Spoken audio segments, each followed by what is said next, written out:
Prancis pamerkan rudal balistik barunya saat ketegangan Rusia dan NATO meningkat. Sejak Rusia melancarkan invasi besar-besarannya ke Ukraina, Prancis meningkatkan produksi senjatanya. Bahkan, industri pertahanan Prancis memproduksi senjata lebih banyak dan lebih cepat dari sebelumnya. Prancis menyebutnya sebagai ekonomi masa perang, yang artinya kebijakan Prancis adalah mengerahkan semua kekuatan ekonominya untuk menopang keperluan perang. Dan dalam hal ini, Prancis memang sudah siap dengan skenario Perang Dunia Ketiga yang sudah semakin nyata. Pertanyaannya sebenarnya sederhana. Seberapa siapkah Prancis menghadapi potensi Perang Dunia Ketiga? Kalau kita bicara sejarah militer Prancis ikut dalam perang, itu mencakup rentetan konflik dan perjuangan yang sangat panjang selama lebih dari 2000 tahun. Banyak yang meremehkan Prancis di medan perang. Tapi kenyataannya, sepanjang sejarahnya yang panjang, Prancis punya catatan kemenangan militer yang luas dan luar biasa sejak awal abad pertengahan. Itu faktanya. Mulai dari Perang Revolusi Prancis dan Perang Napoleon, Prancis mencapai puncak kekuasaannya selama periode ini dengan mendominasi benua Eropa. Tapi, berakhirnya Perang Dingin, bubarnya Pakta Warsawa, dan runtuhnya Uni Soviet menghilangkan ancaman utama yang jadi landasan strategi pertahanan Prancis. Sampai akhirnya, kebijakan juga berubah, yakni mengurangi jumlah tentara sekitar setengahnya.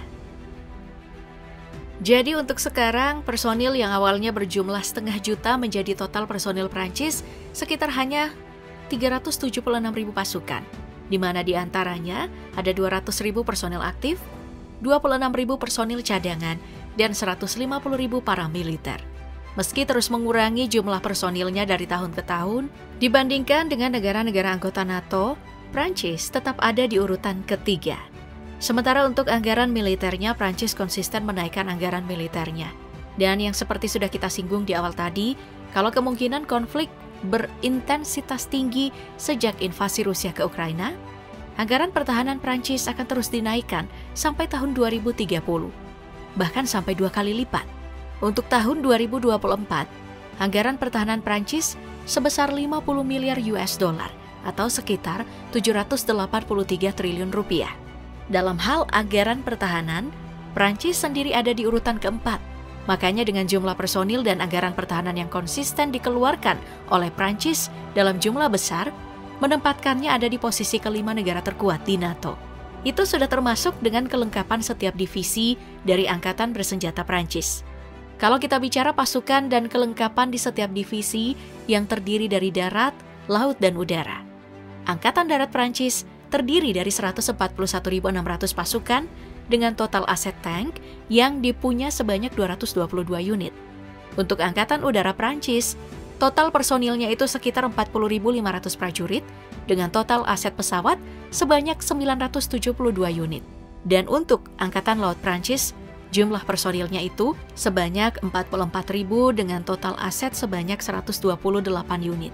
Angkatan Laut Prancis adalah salah satu kekuatan angkatan laut terbesar dan terkuat di dunia. Ya, meski cuma punya satu kapal induk, yaitu Charles de Gaulle, tapi ini sekaligus jadi andalan Angkatan Laut Prancis. Itu tadi kekuatan militer Prancis secara umum. Nah sekarang, apa persiapan Prancis dalam menghadapi skenario Perang Dunia Ketiga? Sebenarnya kalau kita bicara siap atau tidak siap, Prancis ini sangat siap.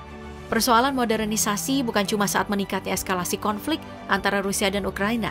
Prancis, khususnya Angkatan Darat Prancis, sudah memasukkan program modernisasi secara besar-besaran sejak periode 2019 sampai 2025.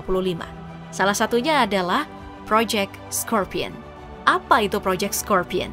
Ini adalah program modernisasi militer untuk menjadikan Prancis yang terdepan dalam persenjataan militer. Project Scorpion terdiri dari upaya modernisasi multi perusahaan senilai 6,8 miliar dolar yang bertujuan untuk menggantikan semua kendaraan tempur garis depan Prancis dengan peningkatan platform yang dihubungkan dengan sistem komunikasi dan manajemen medan perang yang baru dan terpadu. Peningkatan kemampuan tempur Angkatan Darat Prancis ditandai dengan hadirnya kendaraan lapis baja, seperti Griffon dan Jaguar Griffon adalah kendaraan lapis baja beroda 6x6 untuk Angkatan Darat Prancis, dikembangkan sebagai bagian dari program Scorpion eBMR yang diluncurkan pada 2014. Kendaraan ini terutamanya akan digunakan sebagai kendaraan pengangkut pasukan untuk menggantikan VAB yang saat ini digunakan oleh Angkatan Darat Prancis. Sementara Jaguar dirancang untuk menggantikan kendaraan AMX 10RC, ERC-90 Sage, dan VAB Hot. Prioritas lainnya adalah memperkuat kemampuan kapal fregat Prancis, pertahanan udara, dan perang anti kapal selam Prancis.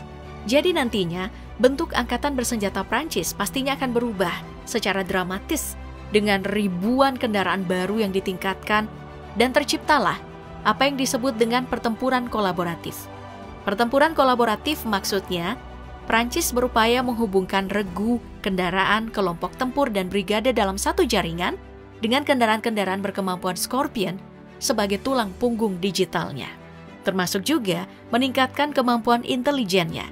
Peningkatan pengawasan, khususnya lewat sistem udara tak berawak, juga menjadi prioritas seiring dengan penggandaan kapasitas untuk melawan serangan cyber.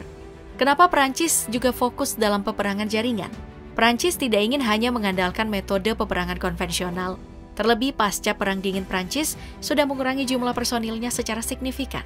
Prancis juga tidak hanya mendasarkan perang pada alutsista seperti pesawat tempur canggih, rudal jelajah, tank, helikopter, dan persenjataan yang lengkap, tapi juga fokus dalam kemajuan komunikasi, transmisi data, dan peperangan elektronik.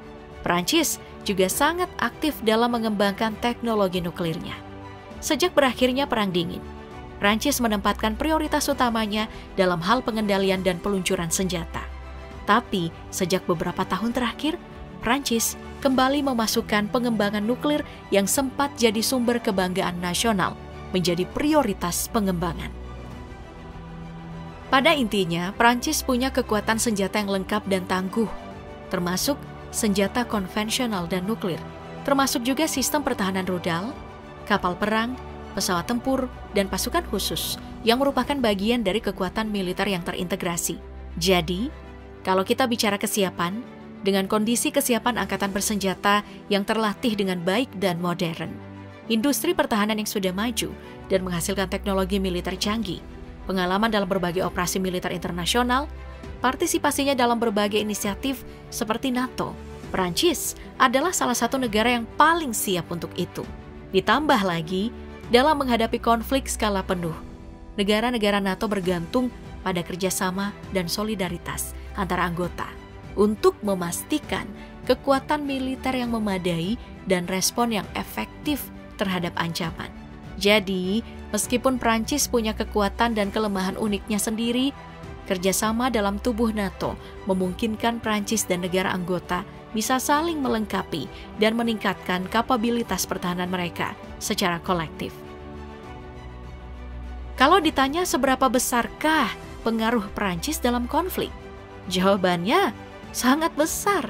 Sebagai salah satu negara anggota Uni Eropa dan anggota tetap Dewan Keamanan PBB, Prancis punya peran penting dalam mempengaruhi kebijakan keamanan di tingkat regional dan global.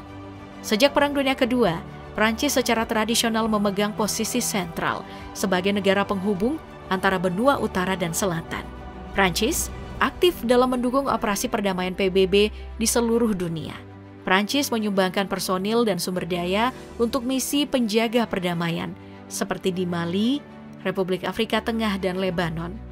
Prancis punya industri pertahanan yang maju dan terus berinovasi, yang menghasilkan teknologi militer tingkat tinggi dalam berbagai bidang, termasuk penerbangan, persenjataan, dan sistem pertahanan. Inilah pentingnya negara-negara seperti Prancis dalam menjaga keseimbangan. Karena jika tidak, konflik berskala besar bisa menyebabkan gangguan rantai pasokan global dan perdagangan internasional. Hal ini tentunya mengganggu produksi dan distribusi barang, menyebabkan kenaikan harga dan penurunan suplai. Masalah lain yang juga ditimbulkan dari konflik adalah kenaikan harga energi, terutama minyak tanah, dan tentunya kenaikan ini merugikan negara-negara yang bergantung pada impor energi dan menyebabkan inflasi global. Imbasnya apa? Mengurangi kepercayaan investor, lalu menghambat aktivitas bisnis dan mengganggu sektor ekonomi yang rentan terhadap ketidakstabilan. Ketegangan sosial bisa meningkat sebagai respon terhadap situasi konflik. Inilah pentingnya perdamaian dan diplomasi untuk mencegah semuanya makin meluas.